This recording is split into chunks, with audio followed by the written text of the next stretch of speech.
यार नेटफ्लिक्स 2023 में एक के बाद एक बहुत ही, जिसमें से एक वेब सीरीज कल 18 अक्टूबर को रिलीज हुई थी जिसका नाम है काला पानी। अब जब से इस सीरीज का ट्रेलर आया था ना, मैं इसको तभी से देखने के लिए एक्साइटेड हूँ क्योंकि ये कुछ हमें अलग देने का कोशिश कर रही थी। एक सर्वाइवल ड्रामा है ये। तो आज की इस वीडियो में हम लोग बात करेंगे कि क्या ये वेब सीरीज देखने लायक है, अगर है तो इसके अंदर क्या अच्छी चीजें हैं और क्या बुरी चीजें हैं। सबसे पहले मैं आपको स्टोरी के बारे में बता देता हूँ। ये स्टोरी सेट है 2027 में अंडमान एंड निकोबार आइलैंड्स पर, जहां पर एक एपिडेमिक आता है जिसका क्योर किसी के पास भी नहीं है। अब इस सीरीज को देखते वक्त ना आपको कोविड-19 की बहुत ज्यादा फील आएगी और आप कुछ हद तक इसे रिलेट कर पाओगे क्योंकि हम लोग एक ऐसा पैंडेमिक या एपिडेमिक देख चुके हैं। एक सीएमओ यानी कि चीफ मेडिकल ऑफिसर अथॉरिटीज को ये इन्फॉर्म करता है, उनको ये साइन देता है कि ये एक एपिडेमिक आ सकता है, लेकिन वो अथॉरिटीज उसकी बात को इग्नोर कर देते हैं एंड जिसकी वजह से ये सारे इवेंट्स होते हैं। फिर वहीं पर एक एसडीपीओ होता है जिसका नाम होता है केतन कामत, जिसका कैरेक्टर प्ले करा है अमय वाघ ने। अब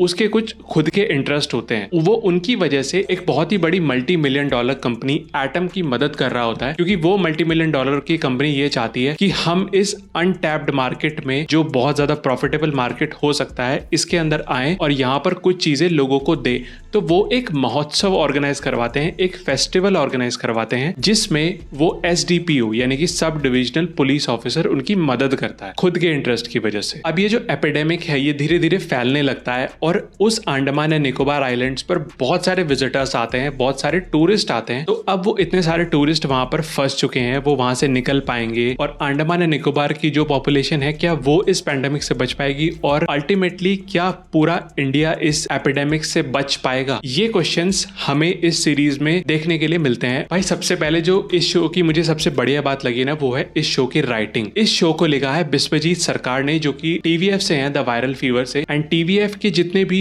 मेंबर्स होते हैं उनकी राइटिंग, उनका डायरेक्शन एकदम ऑन पॉइंट होता है। इस शो के अंदर भी आपको वो बहुत बढ़िया तरीके से देखने के लिए मिलेगा क्योंकि जिस तरीके से प्लॉट को लिखा गया है, जिस तरीके से कैरेक्टर्स को लिखा गया है, वो बहुत ही ज्यादा इम्पेक्टेबल है। आपको हर एक कैरेक्टर की एक आर्क देखने के लिए मिलेगी और जब ये सातों के सातों एपिसोड खत्म होते हैं तो आपको हर एक कैरेक्टर के अंदर कुछ ना कुछ चेंज आपको मिलेगा और कुछ कैरेक्टर्स में बहुत ज्यादा मिलेगा, कुछ कैरेक्टर्स में बहुत कम मिलेगा। और उससे भी अच्छी बात यह है कि जितने भी कैरेक्टर्स हैं उन सभी की कुछ ना कुछ बैक स्टोरी है। वो जिस तरीके से इस एक्शन को लेते हैं, कुछ के जो एक्शन है वो तो उसी एपिडेमिक के इवेंट के साथ रिलेटेड होते हैं, लेकिन कुछ जो कैरेक्टर्स हैं वो जो एक्शंस लेते हैं इस एपिडेमिक के बीच में, वो उनकी बैक स्टोरी से बहुत ज्यादा रिलेटेड होते हैं। राइटिंग के इस पॉइंट ऑफ व्यू में मैं एक चीज और ऐड करना चाहता हूँ कि जो मोना सिंह का जो कैरेक्टर लिखा गया था, जो कि एक सीएमओ का कैरेक्टर है, आपको उनका बहुत ज्यादा रोल देखने के लिए नहीं मिलेगा, जो थोड़ा सा देखो डिसअपॉइंटिंग था। जब इस ट्रेलर को मैंने देखा था तो मैं उनकी वापसी को लेकर बहुत ज्यादा एक्साइटेड था। वो अभी तक जितने भी सपोर्टिंग रोल्स कर रही हैं वो उसमें नेल करती हैं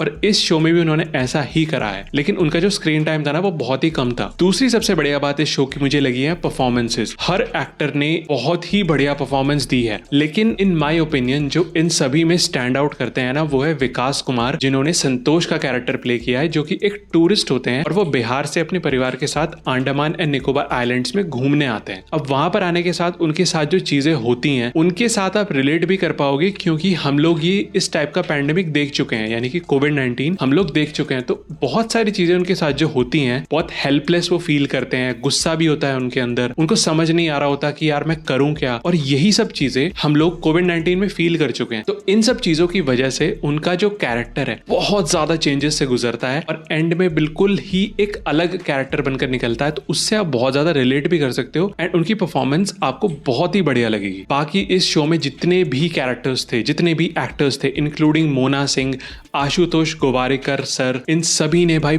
बहुत बढ़िया परफॉर्मेंस दी है। इन माय ओपिनियन इस शो के अंदर भाई परफॉर्मेंस बहुत ही बढ़िया है एंड जिस एक्टर ने चिरंजीवी नाम के कैरेक्टर प्ले करा है उनकी परफॉर्मेंस भी भाई बहुत बढ़िया थी। तीसरी सबसे बढ़िया बात जो मुझे शो की लगी है वो जो एनवायरनमेंट सेट करा जाता है अंडमान एंड निकोबार आइलैंड्स का, और जो वहां पर वो फेस्टिवल ऑर्गेनाइज करवाते हैं उसका एनवायरनमेंट बहुत सही तरीके से सेट करा जाता है कि कैसे एक एपिडेमिक शुरू हो रहा है और जो अथॉरिटीज हैं, जो वहां पर लोग फंसे हुए हैं, उनका क्या रिएक्शन है, वो कैसे इससे डील कर रहे हैं। जो सीनिक शॉट भी लिए जाते हैं ना अंडमान एंड निकोबार आइलैंड्स के, वो भी आपको स्टोरी के अंदर बहुत इन्वेस्टेड फील करेंगे। कुछ जगह पर वीएफएक्स का यूज है, वो पता चलता है, लेकिन वो बुरा नहीं लगता, वो मैनेजेबल लगता है। आप ये नहीं कह सकते ये बहुत ही गंदा वीएफएक्स है। और मेरे ओपिनियन में इस शो का जो कोर कॉन्सेप्ट था ना, वो इसकी फिलॉसफी थी। एक ट्रॉली फिलॉसफी होती है, उस फिलॉसफी के ऊपर ये वाला शो बहुत ज्यादा बेस्ड है। उस फिलॉसफी में बस इतना सा सवाल आपसे पूछा जाता है कि अगर आप कुछ लोगों की लाइफ देकर अगर कुछ लोगों की लाइफ बचाना चाहते हो तो क्या वो सही होता है। फॉर एग्जाम्पल,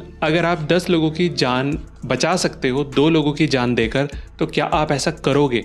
और अगर आप ऐसा करते हो तो क्या वो जस्टिफाइड है, क्या वो सही है? इस फिलॉसफी के ऊपर ये वाला शो बेस्ड है। ये फिलॉसफी आपको और अच्छे तरीके से इस शो के अंदर समझाई जाती है। अब आप उससे कितना रिलेट करते हो वो आपके ऊपर है। अब बात करते हैं इस शो की सिनेमेटोग्राफी की, जो मुझे लगता है कि भाई बहुत ही बढ़िया थी। क्योंकि जो वाइड एंगल शॉट्स थे और बाकी के एपिडेमिक के शॉट्स को लिया गया है, जब पैंडेमिक फैल रहा है, लोग कैसे रिएक्ट कर रहे हैं, वहां पर जो ट्राइब्स हैं उनको किस तरीके से दिखाया जाता है, जहां पर वो ट्राइब्स रहती हैं यानी कि जंगलों में वो ट्राइब्स रहती हैं, तो वहां का जो एक ईरी सीनरी दिखाई जानी थी वो बहुत अच्छे तरीके से दिखाई जाती है। वीडियो में आगे बढ़ने से पहले अगर आपको ये वीडियो पसंद आ रही है तो प्लीज इस वीडियो को लाइक जरूर करना। अब कुछ चीजें जो मुझे इस शो या वेब सीरीज की पसंद नहीं आई कि कुछ टाइम के बाद ना ये काफी ज्यादा स्लो हो जाती है और आपकी पेशेंस को भाई बहुत ज्यादा ये टेस्ट करेगी। जैसे कि वो लोग वहां पर काले पानी में फंसे हुए होते हैं ना, कभी कभी हमें भी ये ऐसा लगता है कि हम इस शो के साथ फंसे हुए हैं। शो कई बार ना रुक सा जाता है, बहुत स्लो मूव करता है और कुछ चीजें इसमें दिखाई जाती हैं कास्ट से रिलेटेड। मुझे ये लगा कि यार वो वहां पर ना कुछ ऐसा वैल्यू ऐड नहीं करती हैं, क्योंकि मैं ये नहीं कह रहा कि कास्टिज्म सही है या उससे कुछ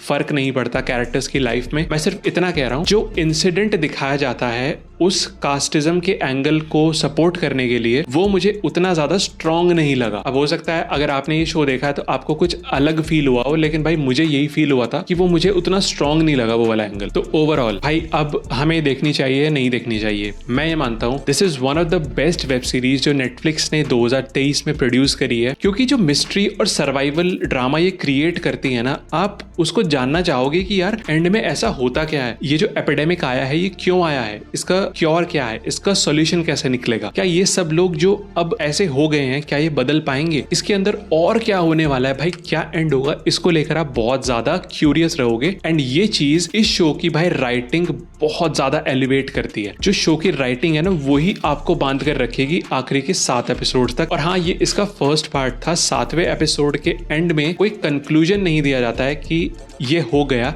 यानी कि इसका सेकंड पार्ट भी आएगा। अब उसकी जानकारी मुझे नहीं है कि वो कब आएगा। अगर मुझे कुछ पता चलता है तो मैं इस वीडियो में डाल दूंगा। तो भाई it's a very good show, मैं तो रिकमेंड करूंगा कि आप इसको जरूर देखो। और हाँ, आप इसको अपनी फैमिली के साथ भी देख सकते हो। तो यही था आज की वीडियो में। आपको वीडियो कैसे लगी प्लीज जरूर बताना कॉमेंट्स में। तो मिलते हैं अगली वीडियो के साथ। Thank you for watching, bye bye.